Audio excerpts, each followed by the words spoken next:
Olá, amigos, muito bem-vindos. Que a graça e a paz do Senhor Deus, nosso bondoso Pai Celestial, seja sobre a sua vida, seja sobre a sua casa, seja sobre a sua família. Eu sou pastora Carmen Soares e mais uma vez eu quero compartilhar com você a palavra de Deus que é santa. A palavra de Deus é santa. Ela é separada pelo próprio Deus de todos os demais livros que existem sobre a face da terra. O único dos livros existentes sobre a face da terra que Deus tem compromisso de fazer ele ser realidade é a palavra dele, é a Bíblia Sagrada. Deus tem compromisso com a palavra dele. Deus tem compromisso com o que os seus santos apóstolos, com o que o Senhor Jesus Cristo falou. Deus tem compromisso com o que os seus profetas falaram. Deus tem compromisso com o que está escrito na Bíblia. Desde o início, através de Moisés, quando ele escreveu os 5 primeiros livros da Bíblia, Deus teve o compromisso de fazer cumprir tudo que naqueles livros ou nesses livros estão escritos. E tudo que está escrito, Deus mandou que fosse escrito para o nosso ensino. Então a Bíblia Sagrada é o único livro que Deus tem o compromisso de fazer com que ela se torne real, que ela seja de fato aos olhos do ser humano, que ela se cumpra, que ela seja algo para que as pessoas tenha a palavra de Deus como uma ferramenta, como um instrumento da fé, que ampara a fé, que adverte em relação também ao inferno, à condenação, à perdição, mas que nos mostra também o rumo certo, que nos mostra os céus, que nos mostra o caminho, que nos mostra o paraíso, a morada de Deus, o local em que Deus está, o local em que Ele tem preparado para nós um descanso eterno. Então, de todos os livros que existem na face da terra, o único que Deus zela por ele para que ele se cumpra é exatamente a Bíblia Sagrada, que é na verdade que é uma biblioteca com 66 livros, entre livros e cartas, 39 no Antigo Testamento, 27 no Novo Testamento, e Deus zela para que cada uma das promessas destes livros se cumpra, para que o seu Filho Jesus Cristo, nosso Salvador, seja glorificado, porque a Bíblia Sagrada, ela tem como o objetivo de apresentar Jesus Cristo como sendo o único e suficiente Salvador para as nossas vidas. Desde Gênesis a Apocalipse, há esta promessa de Deus enviando um Salvador. Basta você ler Gênesis capítulo 3 e no verso 15, Deus já faz uma promessa de um Salvador que esmagaria a cabeça da serpente. E aí de Gênesis a Apocalipse, nós vemos então o agir de Deus em cumprir esta promessa e todas as demais promessas que estão aqui na palavra dele. Então estudar a Bíblia é algo extraordinário. Estudar a Bíblia precisa ser para mim e para você, precisa ser para nós a mais nobre de todas as ocupações da nossa vida. Nós temos que tirar tempo para estudar a palavra de Deus, para nós compreendê-la, para que assim nós estejamos capacitados por Deus, porque a ferramenta que Ele pôs na nossa mão é a palavra de Deus. É nela que nós conhecemos o reino de Deus, é nela que nós somos também advertidos em relação ao inferno, é nela que nós conhecemos o nosso estado, o estado pecaminoso, e é nela também que nós conhecemos a oportunidade que Deus nos dá do novo nascimento e para nos transformar em novas criaturas que vai procurar compreender a vontade de Deus e vai se empenhar para fazer a vontade de Deus. E nós bem sabemos que a vontade de Deus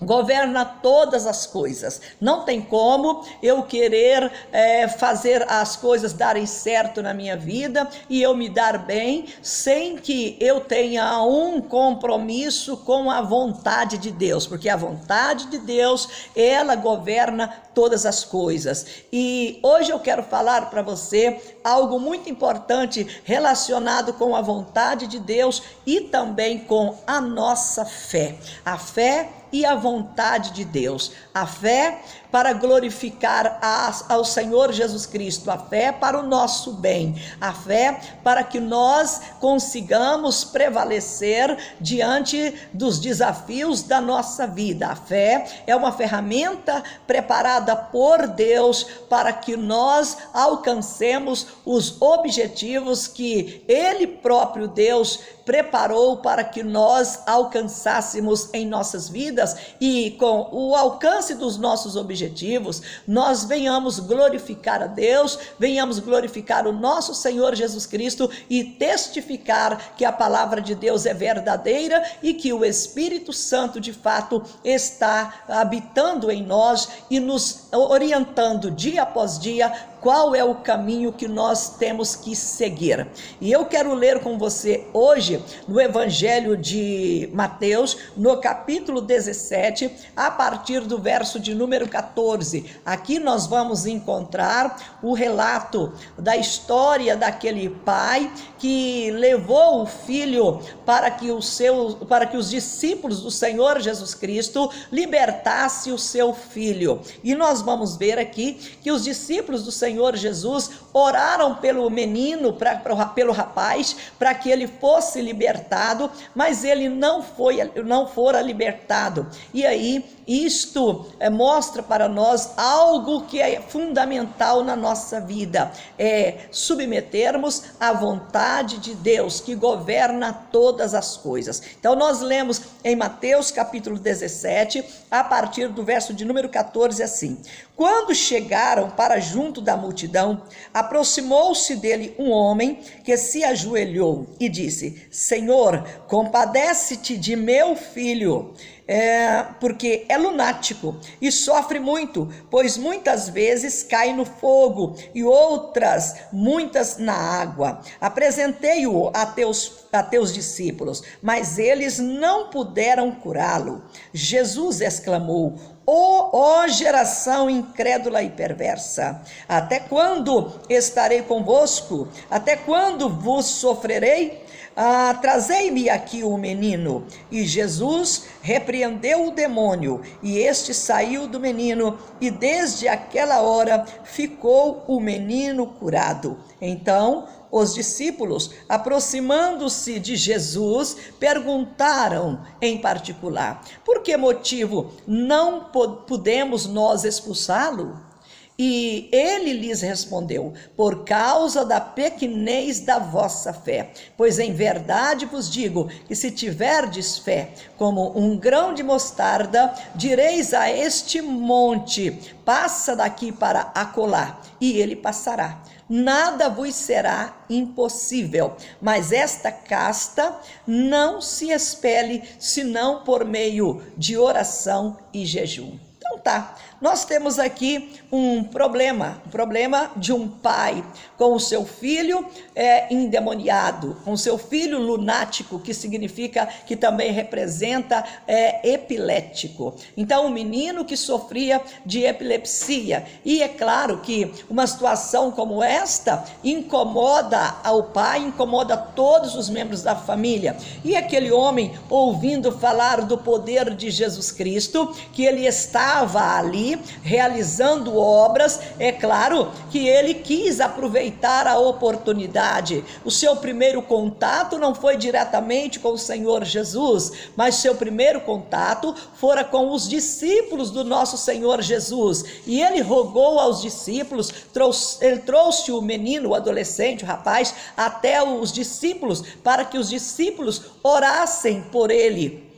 E isto eles fizeram, eles oraram pelo menino, e como o texto revela para nós. Mas como eu disse para você agora há pouco, que a vontade de Deus, ela governa todas as coisas. É claro que Ele nos deu capacidade também de decisão. Deus nos deu capacidade para nós fazer escolhas e para nós decidirmos em relação às nossas vidas, a respeito daquilo que nós queremos para nós, a respeito daquilo que vai glorificar ao nosso Deus e o nosso Senhor Jesus Cristo. Então Deus nos deu a capacidade para nós tomarmos decisões, para nós agirmos diante das circunstâncias da vida.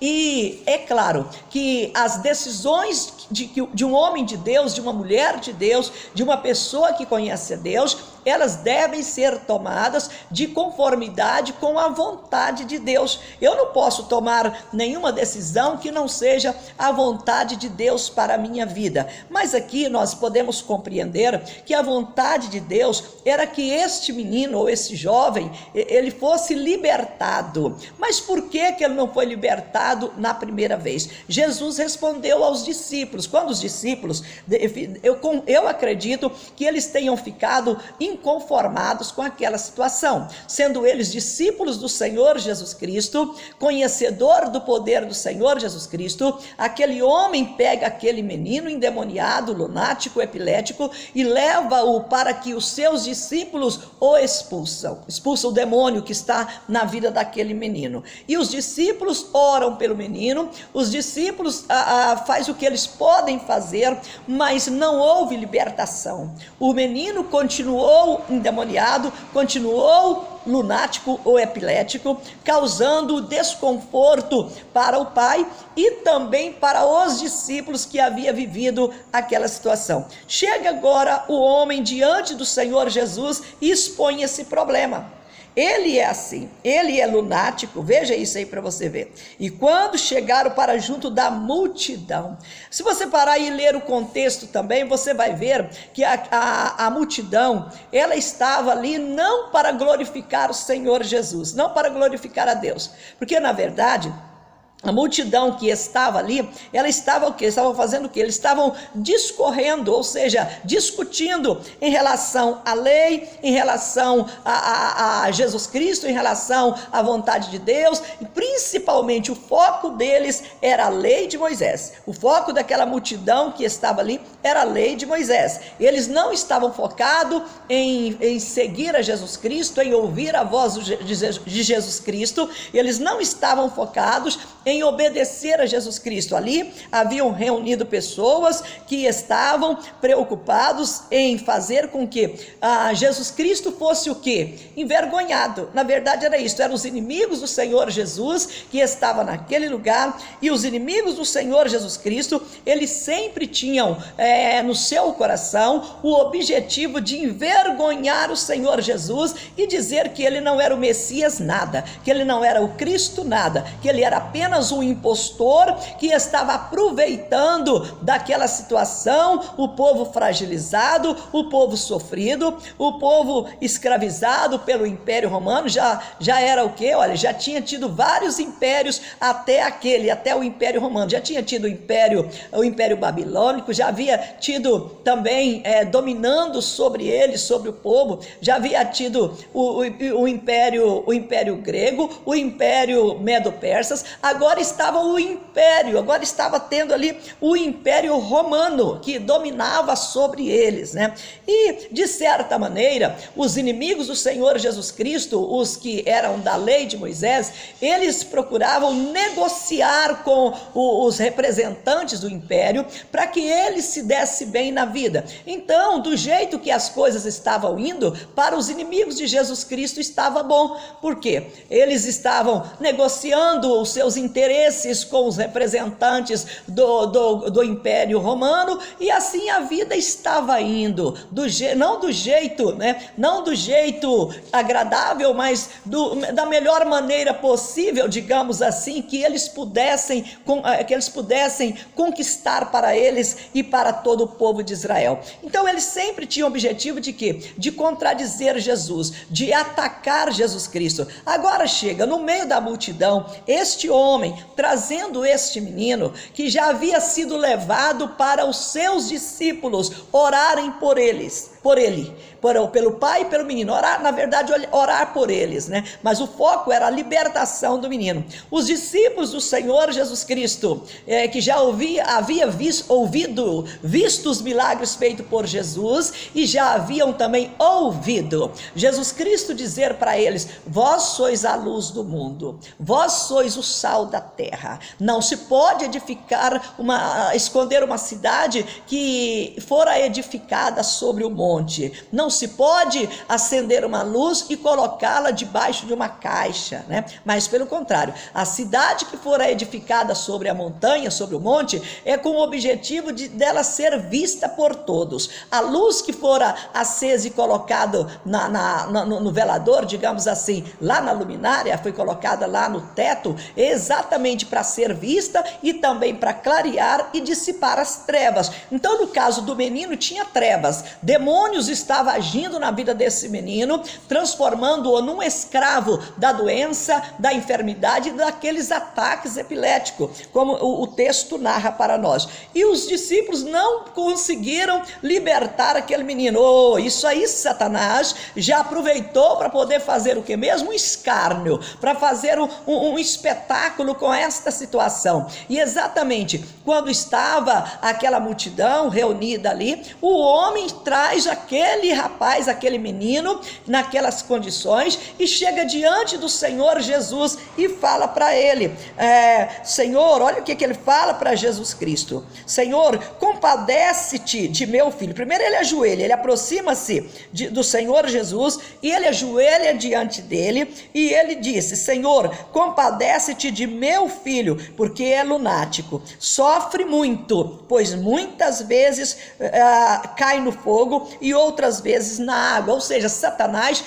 o demônio estava sempre querendo matá-lo, sempre querendo destruí-lo. No fogo, para que ele fosse queimado, na água, para que ele fosse afogado. Então ele estava sempre, o demônio ou os demônios que o escravizava, estava sempre tentando matar o menino. Aí essa situação desagradável, os discípulos oraram e nada aconteceu. Agora, no meio da multidão, no meio dos inimigos de Jesus, ele chega lá e ele ajoelha diante do Senhor e ele fala para o Senhor Jesus Cristo, Olha aí para você ver. Ele fala para Jesus, verso 16: apresentei-o aos teus discípulos, mas eles não puderam curá-lo. E exclamou Jesus: ó geração incrédula e perversa, até quando estarei convosco? Até quando vós sofrerei? Trazei-me aqui o menino. E Jesus repreendeu o demônio, e este saiu do menino, e desde aquela hora ficou o menino curado. Ou seja, Satanás foi envergonhado, os inimigos do Senhor Jesus Cristo foram envergonhados, porque se eles estavam querendo aproveitar aquela circunstância de que os discípulos do Senhor Jesus não puderam expulsar o demônio do menino, mas agora Jesus Cristo veio e expulsou aquele demônio, expulsou o que escravizava o menino. E os discípulos perguntam para ele: ó Senhor, por que nós não podemos expulsá-lo? Aí Jesus responde para eles: por causa da pequenez da vossa fé. É claro, eu disse para você que é evidente que Deus, nosso Pai, Ele olha para as nossas intenções, Ele olha para as nossas intenções. Nós podemos citar como exemplo, eu vou pedir a Deus um milagre de cura para a minha vida. Eu vou pedir a Deus, eu tenho um problema de saúde, eu peço a Deus um milagre de cura para a minha vida. Esta é a bênção que eu estou querendo receber, um milagre de cura para a minha vida. Mas qual qual é a minha motivação para que eu tenha, para que eu quero saúde, para que eu peça a Deus para Ele me curar, né? Qual que é a minha motivação?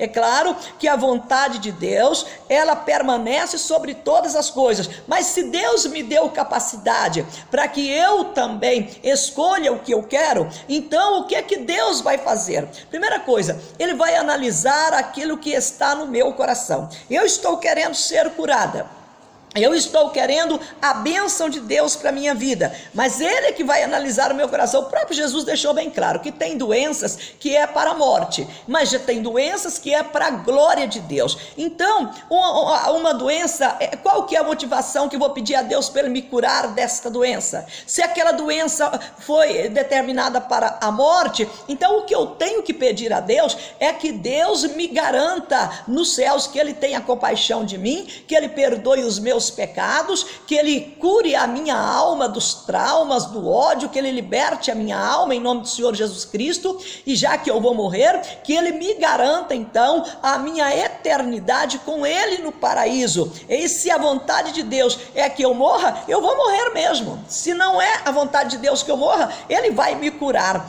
e Ele vai me usar para a glória do seu Filho Jesus Cristo. Mas não no caso aqui, o problema é que quando os discípulos perguntaram para o Senhor Jesus, Ele respondeu para eles: por causa da pequenez da vossa fé. Ou seja, eles não tinham fé suficiente para receber de Deus, para receber do Pai das luzes aquela resposta que era o quê? A libertação daquele menino. E por que eles não tinham fé suficiente se eles estavam andando com o nosso Senhor Jesus? Jesus responde para eles o quê? Responde para eles: em verdade vos digo, que se tiverdes fé como um grão de mostarda, direis a este monte: passa daqui para acolá, e ele passará, nada vos será impossível, ou tudo é possível para aquele que crê, né? Então, eu vou glorificar a Deus ou não? Aquela cura, aquele milagre, aquela libertação daquele menino,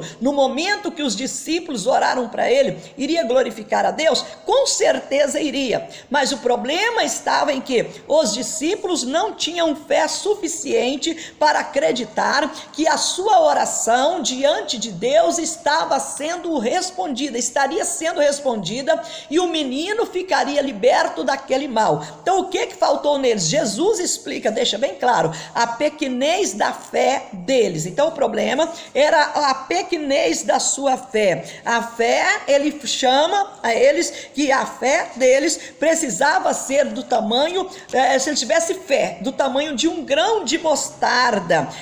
Isso é importante, a fé do tamanho de um grão de mostarda. A fé aqui comparada a uma semente que era o quê? Que era a menor dentre as sementes usadas pelos agricultores daquela época. A semente de mostarda, ela era a menor, porém a mostarda daqui citada, no caso a mostarda de lá daquela região da Palestina, segundo os estudos, ela chega a alcançar até 3 metros de altura, bem diferente da mostarda que nós conhecemos aqui no Brasil, né? Bem diferente do pé de mostarda que nós conhecemos aqui. Mas nesse caso aqui, ela chegava a alcançar até 3 metros de altura. Então a fé comparada a esta semente, que era a menor dentre as usadas pelos agricultores da época, era algo que precisava chamar a atenção deles para algo além do que os olhos deles estavam vendo. E eles lembraram provavelmente da planta, do pé de mostarda, o que os ouvidos deles estavam ouvindo: se a fé de vocês for do tamanho de um grão de mostarda.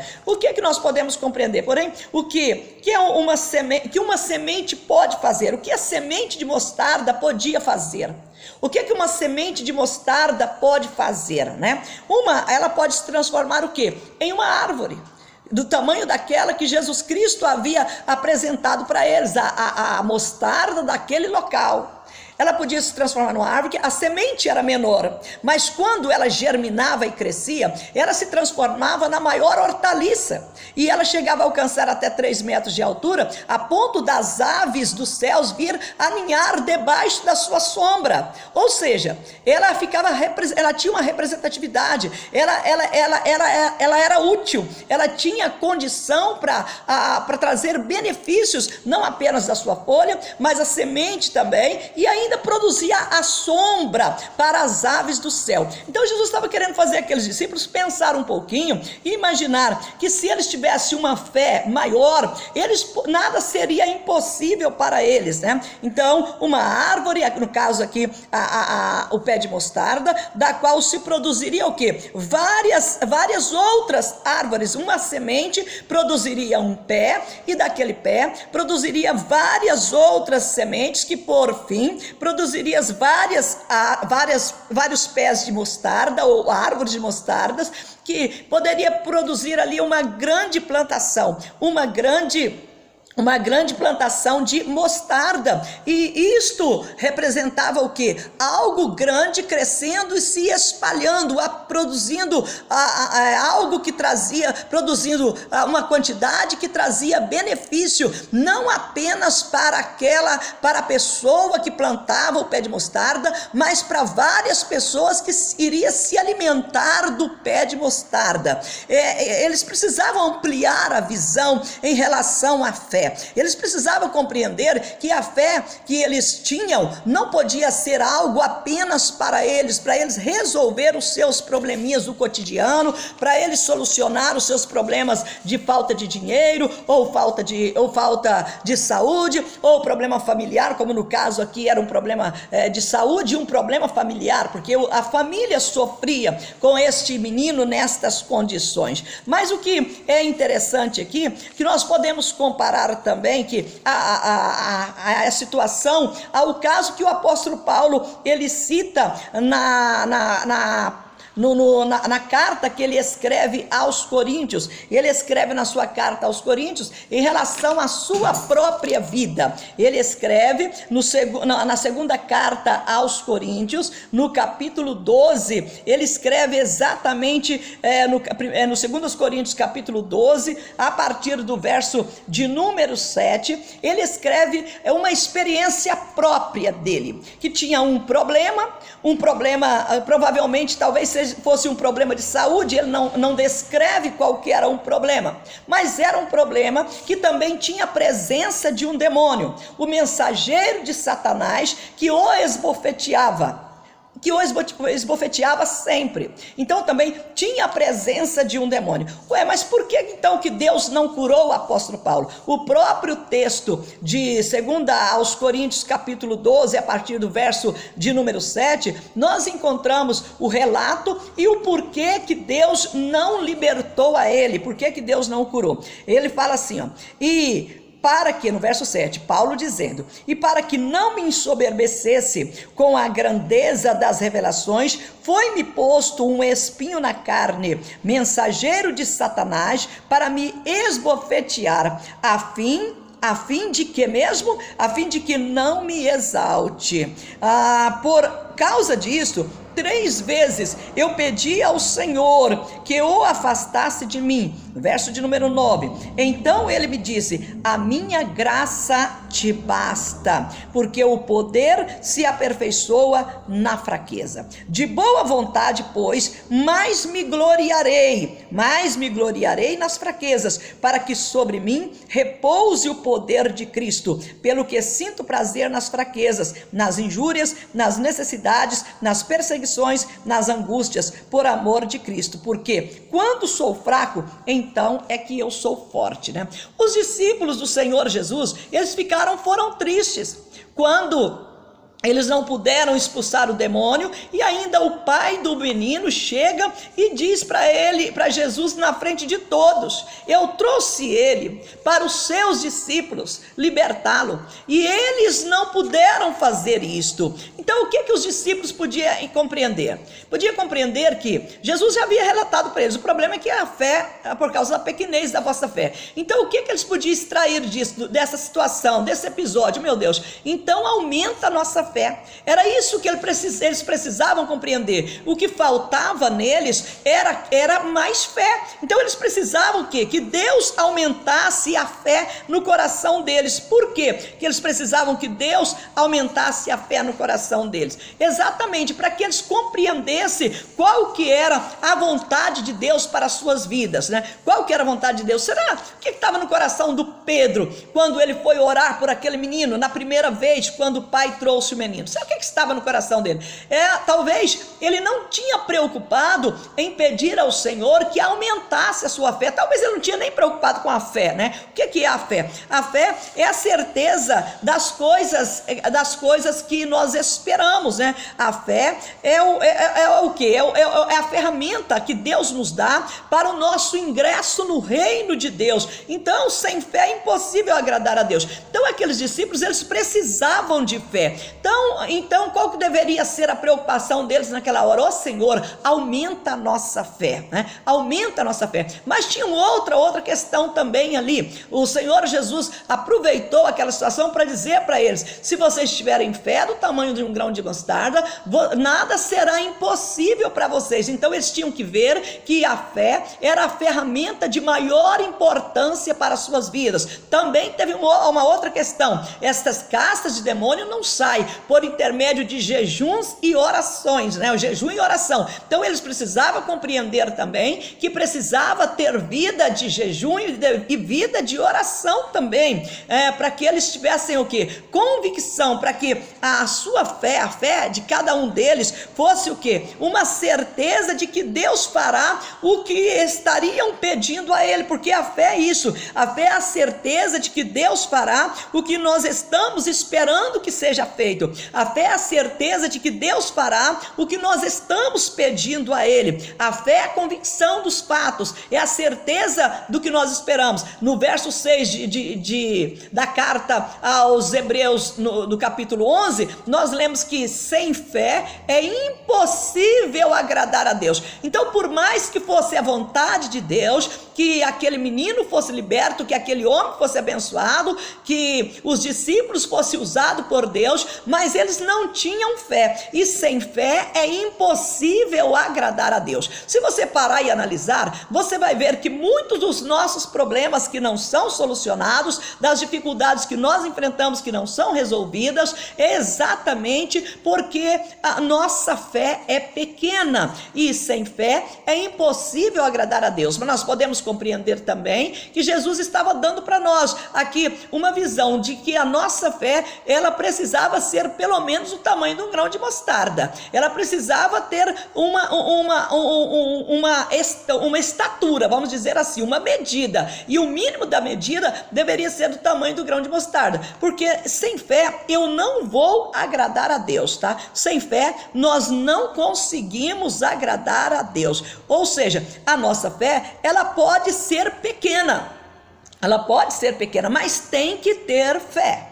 Tem que ter fé, não pode ser coisa da pragmática, não pode ser coisa do dia a dia, do costume, da prática, não pode ser vida religiosa, tem que ser vida ligada a Deus. Quando Paulo fala, então eu me gloriarei nas minhas fraquezas, porque quando eu sou fraco, aí é que eu sou forte, porque aí tem lugar para o poder de Deus agir na minha vida. Ou seja, ele então iria empenhar para poder viver dentro da vontade de Deus, para que a sua fé fosse aumentada, para que assim ele soubesse lidar com aquela dificuldade. Deus já respondeu para ele: olha, eu não vou te curar, eu não vou te libertar, eu não vou tirar o espinho da sua carne, para que você não ensoberbece. Por quê? Porque você teve visões gloriosas, você foi arrebatado até o terceiro céu, e você teve visão extraordinária, você ouviu coisas que ao homem nem é lícito pronunciar, nem é lícito dizer. Então, para que você não se ache mais do que você é, para que você não se ache melhor do que os outros, para que você não se transforme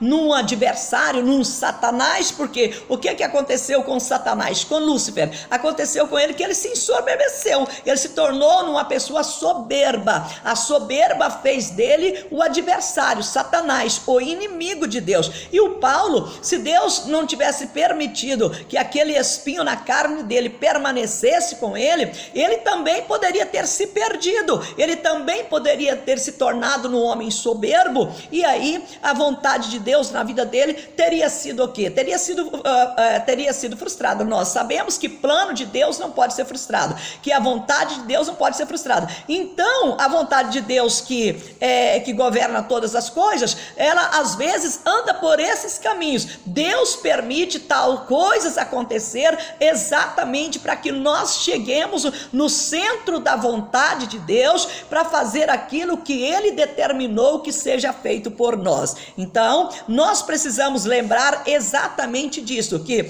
o nosso ingresso no reino de Deus é por intermédio da fé. A fé, ela vem pelo ouvir, e ouvir a palavra de Deus. A fé é a certeza das coisas que se esperam, e nós somos justificados diante de Deus pela fé e pela graça. Ou seja, nós tivemos fé no que falaram para nós a respeito de Deus, a respeito de nosso Senhor Jesus Cristo, a respeito da verdade que liberta. Nós depositamos a nossa fé, nós começamos agora a esperar que Deus faça por nós o que nós estamos pedindo a Ele que Ele faça, e por isso nós alcançamos a graça de Deus. O que é a graça? É o favor imerecido que Deus oferece a todos. A vontade de Deus é que nenhuma pessoa na face da terra se perca, mas que todas elas sejam salvas. E quando Ele deu Jesus Cristo, Ele não deu Jesus Cristo só pelos eleitos, não. Ele deu Jesus Cristo por todos. Ele amou o mundo de tal maneira, de tal maneira que deu o seu Filho unigênito, para que todo que nele creia não pereça, mas tenha vida eterna. Ou seja, Ele falou assim: Jesus vai morrer pelos eleitos, e o resto que vá para o inferno. Não, ele fez a obra em favor de todos, e o desejo dele é, na verdade, que todos tenham fé. Fé para quê? Para a salvação, e fé também para a operação de milagres, conforme nós lemos também na lista dos dons do Espírito Santo. Então, no caso aqui, a fé que esse povo estava precisando aqui conhecer era a fé, primeiro, a fé para a salvação, e depois também a fé para a operação de milagres. Ou seja, que diferença que há? Eu creio para a minha salvação, e eu creio que Deus pode fazer milagres. Eu creio, tudo entra com o crer. Eu creio que em Jesus Cristo eu sou salva, eu alcanço a minha salvação em Jesus Cristo mediante a minha confissão dele como meu Salvador, e eu creio também que Ele pode fazer o milagre da libertação que eu estou precisando. Eu creio que Ele pode me curar, mas o meu crer, ele tem que estar também dentro da vontade de Deus, que governa todas as coisas. Eu preciso entender isso, que se eu orar para Deus curar e Ele não curar, amém, Ele continua sendo Deus, e eu continuo sendo fiel a Ele. Não vou ficar de mal de Deus porque Deus não quis curar, não vou ficar decepcionada porque a minha fé é pequena. Pelo contrário, eu vou pedir a Deus para aumentar a minha fé, porque de todo jeito eu sou completamente dependente de Deus. É isto que nós precisamos entender, que em qualquer situação, de todo jeito, nós somos dependentes de Deus. Nós precisamos compreender isto para quê? Para que nós tenhamos certeza que se Deus quiser, Ele vai fazer, mas se Ele não fizer, amém, Ele continua sendo Deus. Eu não vou romper a minha aliança com Ele, porque Ele não quis fazer a obra que eu precisei. Nesse caso aqui, o homem foi abençoado, o seu filho foi libertado. Jesus chamou a atenção deles, chamou eles de geração incrédula, e falou: até quando sofrereis? Até quando eu estarei convosco? Porque chegaria um dia que Jesus não estaria com eles, só os discípulos estariam. E os discípulos precisavam também se cuidar, eles precisavam adquirir fé, para que eles fizessem as obras de Jesus Cristo, e outras obras maiores do que as obras que Jesus Cristo fez. Então eu precisava ter responsabilidade de todos, responsabilidade dos discípulos, para terem uma fé suficiente para a salvação. Eles já haviam crido no Senhor Jesus, agora eles precisavam ter fé que Deus iria fazer. Então os discípulos também precisavam importar com esta situação, eles precisavam levar isso a sério, ter fé para a operação dos milagres que Jesus falou que eles fariam, ter fé também para quê? Para, se Deus dissesse não, eles continuassem glorificando a Deus e exaltando o Senhor, porque se Deus dissesse não, eles precisavam crer e compreender que aquela era a vontade de Deus para as suas vidas. É isso que nós precisamos compreender. A fé é a certeza de que Deus fará o que nós estamos esperando, tá? A fé é a certeza de que Deus fará o que nós estamos esperando. Então, nós precisamos pedir a Deus: Senhor, aumente a minha fé. Quero agora orar com você. Querido Deus e amado Pai Celestial, louvado seja o teu nome, Pai. Bendito seja o Senhor que tem o controle de todas as coisas, que está no comando de todas as coisas. Que o Senhor abençoe poderosamente esta pessoa, que a fé que ela tem seja aumentada pelo Senhor e que ela consiga mover as tuas mãos para ela receber o milagre em nome do nosso Senhor Jesus Cristo. Que Satanás seja expulso, seja envergonhado e que o Senhor seja glorificado na vida desta pessoa, neste lar e nesta família. Meu Deus, que o Senhor tenha compaixão de nós e não nos deixe, ó Deus, de ser enganados pelo maligno, porque muitas vezes nós pedimos algo e nós não recebemos, meu Deus, e às vezes achamos que o fato de não receber é porque o Senhor nos abandonou. Não, meu Pai, que nós venhamos compreender que a vontade do Senhor governa todas as coisas, mas que no final o Senhor quer nos fazer o bem, assim como o Senhor fez o bem a esses discípulos, esclarecendo para eles a verdade, o que eles precisavam saber, que tudo é possível para aquele que crê,